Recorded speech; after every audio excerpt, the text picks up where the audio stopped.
na ang pambansang pantanggal umay upang maghatid ang mga kwento sa buhay. Buong barangay kapitbahay, mga tropa at tambay, tawagin na pati na rin si nanay. Anong kwento mo? Logan na yan, saan ka man naroon? Logan na yan, gusto mong mapanood? Logan na yan, imatyogan na yan, imatyogan na yan, imatyogan na yan.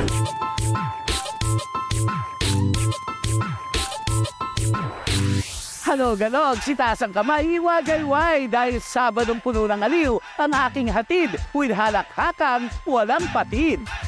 Ako ang inyong pambansang pantanggal humay kaka Mark Logan at ito ang top 5 mga kwentong Mark Logan.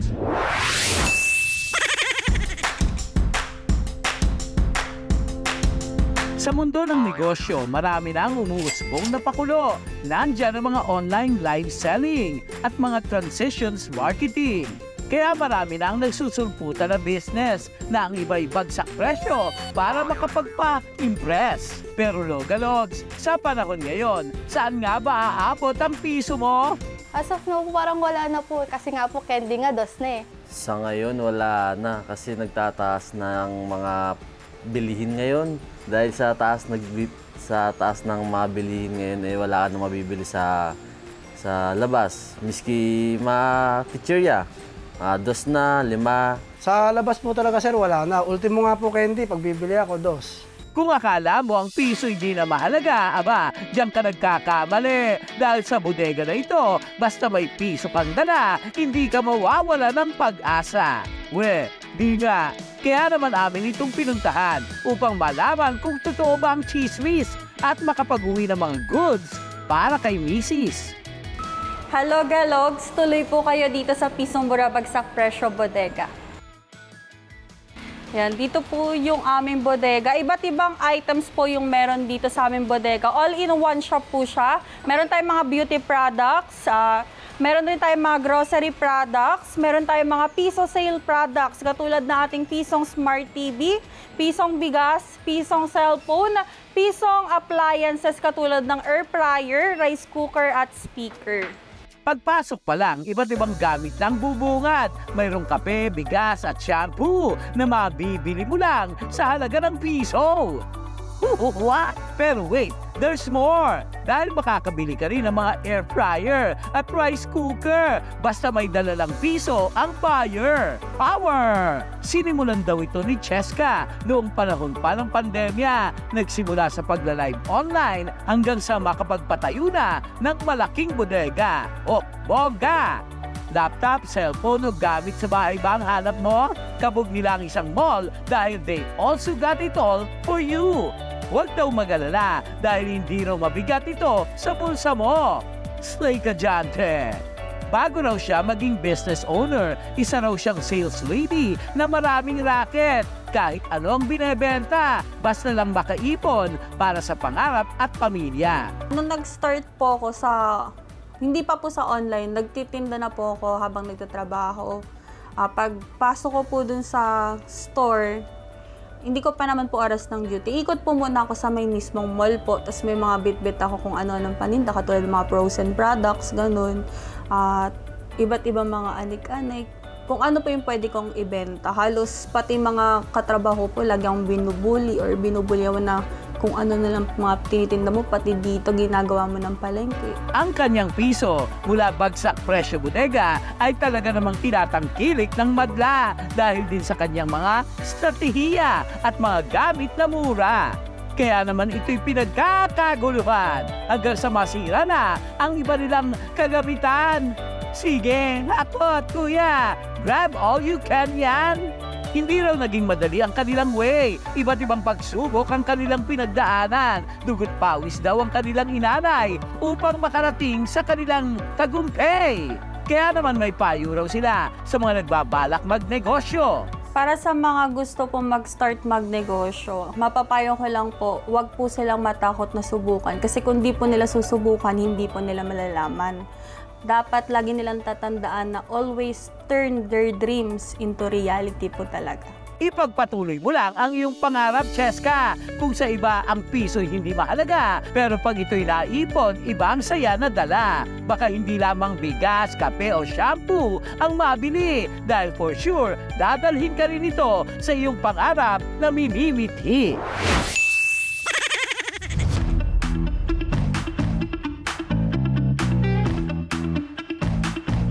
Back to school na ulit ang mga anak. Abay ang iba'y mukhang wala pang balak. Pero ibahin nyo raw sa Binangonan Elementary School. Ang mga grade 1 pupil always excited pumasok dahil sa teacher na cool na cool.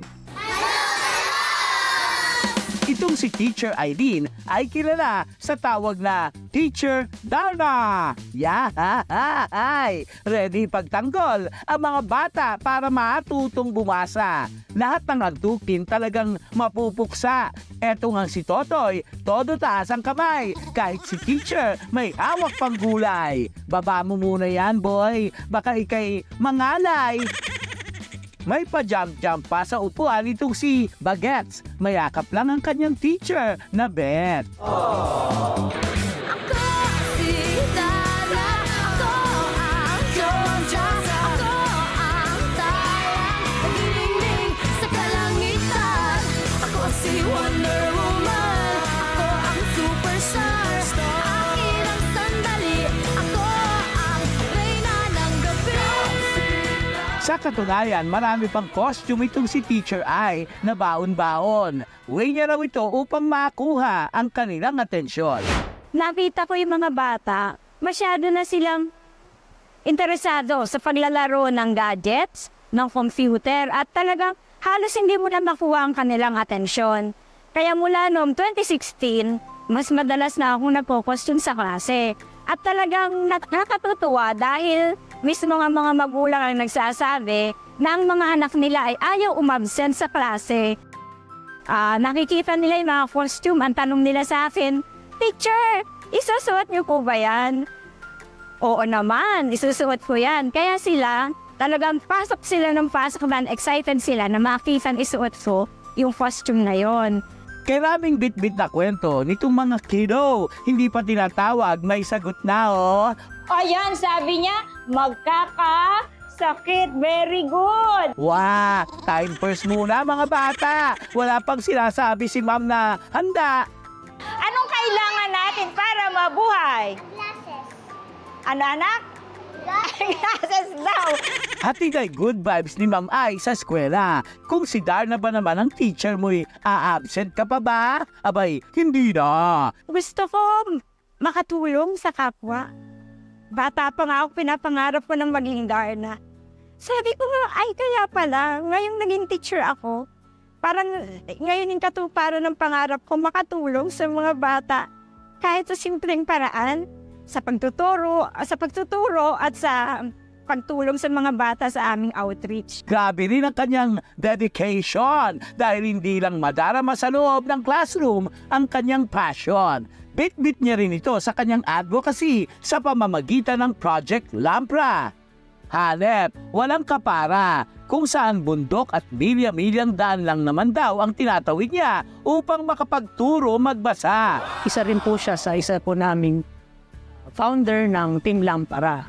Yung outreach po namin, na kung saan pupunta kami sa iba't ibang lugar para magbigay ng hindi lang kasiyahan, pagkos ng pag-asa sa pamamagitan ng pagbabasa.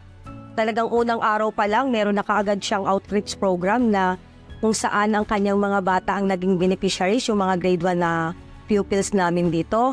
At masasabi ko din kay Ma'am Eileen na napakaswerte namin dahil may isang Wonder Woman na dumating dito sa aming paaralan. Po bilang guro, ang tanging hangad ko sa aking mga mag-aaral ay mahubog sila na maging mabuting mamamayan. O siya, Teacher Ai, huwag ka sanang mapagod sa pagprotekta sa pangarap nila dahil marami pang bata ang tiyak kailangan ka. Ikaw ang patunay na lahat tayo'y may kapangyarihang daladala, kapangyarihang magbigay pag-asa at magpaabot ng tsansa. Imatyogan na yan, imatyogan na yan, imatyogan na yan. Imatyogan na yan, imatyogan na yan, imatyogan na yan. samahan niyo akong makipagtalastasan sa mga makatang panalo.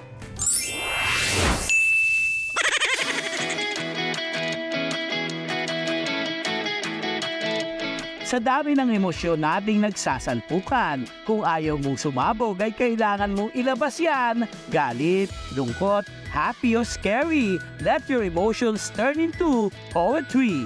Tumayo kami sa Center Place Cafe. Nakasama namin ang mga pet malung alagad ng sining. Napakaangas mag-spoken word at poetry reading. Hello, Galogs! Ako si Mai Cantillano, isang spoken word artist. At ako si Leandro Reyes, isa ring spoken word artist.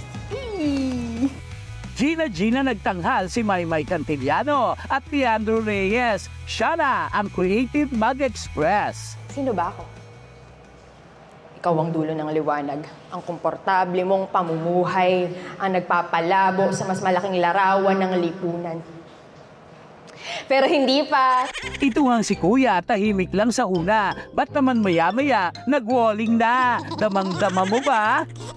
Kaloka ka, be. Patayo-tayo ka pa sa silya. Bumaba ka dyan. Baka maging kwento ka talaga. Ang may papayo ko sa mga gustong sumubok sa spoken word, ang unang-una, ang top 1 sa list ko lagi ay magbasa. Naniniwala kasi ako na kailangan mong mag-consume para makapag-create ka. Bago ka magsulat, magbasa ka muna. Or manood ka muna ng mga performances. Kumbaga, i-explore mo or ilabas mo yung sarili mo, show up. Parang ganun. And then, humanap ka ng confidence para ma-share yung gawa mo. In my country, the neighbor calls me anak. The other kids, anak. Nanay is more than just a word for mother because everyone's mother is everyone else's tita. Pa, unang banat pa lang ang audience, tawa todo max na. So yung spoken word poetry, in its basic form ay poetry na ipina-perform. Hindi siya poetry reading, hindi rin siya monologues or drama. Those are different art forms in itself. Sa madaling salita, yung naging epektos ng spoken word poetry sa buhay ko ay gumanda yung itsura ng mundo. And yung pagtanggap ko sa itsura ng mundo. Dahil, kumbaga, yung mundo nagiging raw material na siya para sa tula ko. Marahan mong iniiwan ang mundo at niyayakap ang mga tala, na kahit alam kong sa bawat gabi ika'y lilisan, hindi ko pa rin magawang magdamdam. Ikaw ang kulay na lagi kong hihintayin, sapagkat ikaw ang timpla ng buhay at pamamaalam.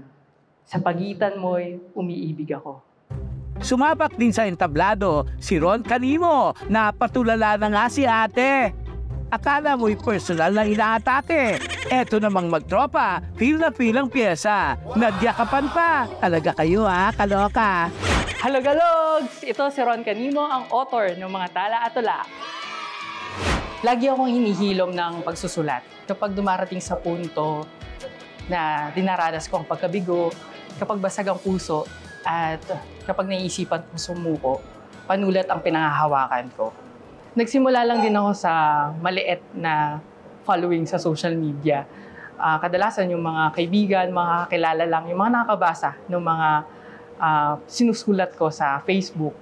Tingin ko normal lang naman yung pakiramdam na mapagod o mahapo, ma-disheartened kapag nakikita natin na walang nagbabasa doon sa mga gawa o sa mga pyesa natin. No? Lalo na kung sa social media, hindi nakakatanggap ng likes o hindi man lang napapansin ng audience mo.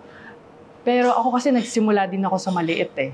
Tingin ko nandoon talaga dapat yung consistency, nandoon din dapat yung grit, at nandoon din dapat yung passion. Bongga! May 1 million followers lang naman siya. Mula sa mga tala, binaba niya ang mga tulang sasampal sa bestimong fan pa rin ng pag-ibig na bawal. At syempre pa, para maipalaganap ang advocacy ng 600,000 members ng mga tala at tula community. Ituloy nyo lang ang pagtaas ng antas ng ating wika. Loading-loading kayo ng mga bagets dahil through letters and performances, ang feelings ay gets na gets. of hush all over the world tonight. All over the world, you can hear the sound of lovers in love. Sounds familiar? Parang nakalulok ng cassette tape. Si Karen Carpenter ba yon? What if ako'y nag-iilusyon? Oh yes, Mr. Postman, come on, deliver the letter, the sooner the better. Confirm. Hello, Galogs! This is Jean Jordan Abina, aka Jean Karen, ang Karen Carpenter ka-voice ng Taguig City. Meet Jean, ang Karen Carpenter ka-voice ng Taguig. Sino mag-aakala na sa kwartong ito, ang Carpenters, sikretong nagigig?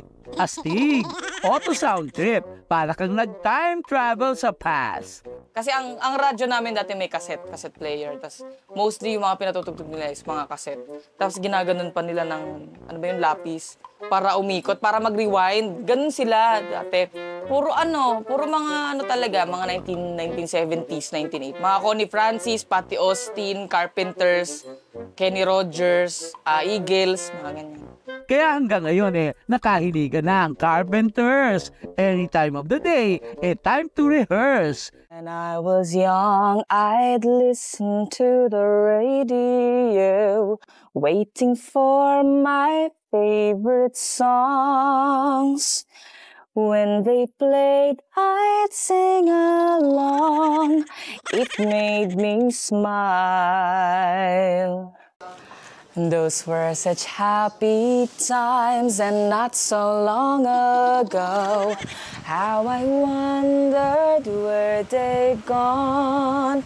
But they're back again, just like a long-lost friends. All the songs I loved so well. Kinilabutan naman ako doon. Karen, is that you? Dati daw ay si Regine at Shania Twain ang ginagaya hanggang ng simpleng treat sa labas, nag-turn into a blessing sa kanya. Dumayo ako sa isang bar. And then may nagyaya sa akin na, uy, sample ka naman dyan. Paggising ko, nag 200k views ata sa Facebook. Ha? Kaboses ko ba? Ganun. Tinanong ko rin sarili ko, kasi kaboses ko ba? Kasi yun, hanggang sa kinarir ko, sabi ko, sige, kiyahin ko. Baka okay naman eh. Baka sa ikaw unlad ng ekonomiya, mga gano'n. Intense naman ang support ng kanyang partner in life. Susuportahan ko siya kahit saan kami magpunta, kahit before, sabi niya nga na sinigang weeks para lang makatawid kami ng isang araw. Ayan, nandito lang naman ako sa kanya. Ano pang gagawin ko, di ba? Partner niya ako eh. Tinagurian din Karen Carpenter ng Pinas si Claire de la Fuente. Kaya si Jean, minsan ay mala Claire din ang sapi at atake. Sana'y kaya kong baguhin lahat sa nakalipas nating kasaysayan. Oh, sayang. Wow! Oh my God! Panalong panalo! Di naging madali ang journey ni Jean. Magbuhat nung naghiwalay kasi yung parents ko. Nahirapan ako sa financial. Nag-aaral ako, tapos pasikreto ako nagababanda sa gabi. Dumating din sa point na yung binibiling powder, seasoning powder sa tindahan, ginagawa kong sabaw. Naalala ko yung mga pinagdaanan ko talaga bago ako nakarating dito. Tapos ngayon makikita ko yung self ko na kaya mo na. Dati hindi mo kaya, di ba? Ngayon kinakaya mo na. At kakayanin mo pa. Matupad lahat ng pangarap mo. Higit pa sa magandang boses ang kwento mo, Jean. Katunog man ng ibang personalidad, ang story mo ay natatangi. Jean, darating din ang panahon na ikaw naman ang magwawagi. Di sa likod ng boses ng iba, kundi dahil sa galing mong nakakahanga. Sa mga nangangarap din na katulad ko, huwag kayong tumigil na mangarap. Mararating nyo rin yan. At hanggang tumihinga ka, huwag kang tumigil na magpasalamat. Mag-celebrate ka araw-araw kasi buhay ka, kasi nakakahinga ka, kasi may mga taong nandyan para sa'yo. Alam mong susuportahan ka magmula una hanggang hanggang dulo. Kaya magpatuloy ka at umawit sa saliw ng buhay. Pasasaan pa't makikita ng mundo ang talento mong taglay. Imatyogan na yan, imatyogan na yan, imatyogan na yan. Imatyogan na yan, imatyogan na yan, imatyogan na yan. Tango, sarat, pero never mo siyang matawag-tawag na chararat. O, aura pa, kakaibang postura. Pag bumira, akala mo kung sinong matanda. Sa kanyang sunod-sunod na banat, aba, umilag ka. Dahil eto na si Yui, ang ultimate dandalita. Nakinaks, uto po. Halog-galog! Ako si Yumi. Pag may anak ka sa labas, di ba pasukin mo? Pagkaliit-liit, always ang ngit-ngit. Minsan ay parang pinaglihi sa galit. Minsan naman ay kasing lambot ng pansit. Aba, performance level ha? O ayan, tamang luto ng kanin. Asa na nga poy? Ay Yumi, nakakaaning? Magluto na ang kanin, di kuwain ka na.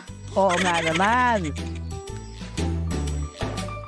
Si Yumi talaga, sa TikTok po talaga yan siya. Magaling siya magsayaw. Tapos nung mga nag 2 years old, 3 years old, dumaldal naman siya. Kasi lagi po namin nakakausap eh. Hindi po siya sa cellphone babad. Lagi po namin siya kinakausap. Bihira lang po yan mag-cellphone. Milyon-milyon ang views ng kanyang videos online. Mula sa mga patama videos hanggang sa on-beat niyang ilong na parang may sariling buhay. Nanglat kong mahatampak na. Nice! Talented ha? Dito, maingay po dito, talon ng talon. Sabi mo, huwag ka tumalon, magagalit yung landlady natin, palalayasin tayo dito. Okay lang yan, mama. Sa iba na lang tayo titira. Unang video na nag-viral ay tungkol sa brief serye. Butas na nga at luma binenta pa sa mga online kumare. Bilhin na! Nagulat ako kasi galing ang trabaho nun eh. Sinabi lang sa ng asawa ko na nagba-viral putik, binibenta yung brief kong butas. Ayoko itapon, sayang eh. Presko eh. Panganay sa dalawang magkapatid si Yumi na may say sa lahat ng utaw, maging mga marites sa tabi-tabi. Gusto mo bang magkapera? Magtabraho ka. Opo. Ganon. Ay, ewan. Kung akala mo walang kinatatakutan ng daldalita, aba nagkakamali ka. Dito lang po kami sa bahay lagi-lagi po. Di po kami nalabas. Ayoko po lumabas Ano po kasi may mumu sa labas pag gabi Oh, scary. Para feel daw ang pagkabagets, doon naman sa kantang Pambata. Bahay kubo. Hindi ko po yung alam ano po lang nabistasa. Ano po every colors, every you. These rubbies any night in you. Take it like that, no. Take it like a so we did out, baby square. And this cool live and cool. Bahay Kubo by Francis M. Ano raw? Say ng netizens, ang pagkabibo ni Yumi ay mala ay sa segera. Lalo na kapag naasinan na ba, di talaga mauubos ang baterya.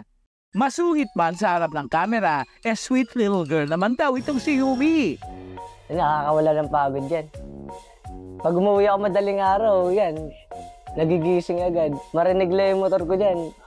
Nagbabangunan na yan kahit tulog. Mabait naman po, mabait yan, makulit lang, sobrang kulit niya. Pero natulong na po yan dito, nagwawalis na yan. Minsan gusto na daw niya maghugas, maglaba. Gusto ko pong maging doktor, maging mama. Dahil po gusto ko pong maging mama, maging luto, maging maliga. Ayun lang po. Marami mang naaaliw, di pa rin maiiwasan ang patola. Kaya si Yumi may gustong sabihin. O ha? Sabi ng mga bashers, wala daw ako maibubuga. Malamang, di naman ako dragon. Wow. Pahabol na paalala ay para sa mga batang makulit. Huwag pong makulit ang mga bata, kasi baka paluin ng ma'am. Kaya ayun. Kaya binapalo ang bata sa pawit, kasi hindi po kasi nakaupo. Simple lang ang wish ng bagets. Din po ako, nagpe-pray habang matutulog. Rory, sana po, lumaki na po ko, kasi po, nakain po kong gulay. Amen. Overload man sa kakulitan, umaapaw naman ang kasiyahan, lalo na kapag kasama ang pamilya na apaw ang pagmamahalan. Kaya Yumi, ipagpatuloy mo ang iyong pagiging masayahin at biba dahil ikaw ang always and forever favorite naming daldalita. Kung hindi mo kaya, ipagawa mo sa iba.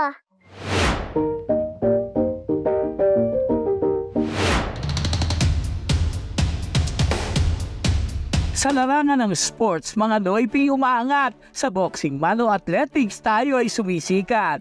Isa na dyan si Carlos Yulo na kung saan hindi lang isa kundi dalawa ang nakamit na ginto. Kaya naman sa kanyang talento na pagtumbling, kanya'y makakamit ang mga premyo na tumataginting. Balato naman dyan, Kaloy. Nang malaman ito ng netizens, hindi sila nagpahuli. Samot-saring videos nila ang lumabas na nagpapakitang gilas.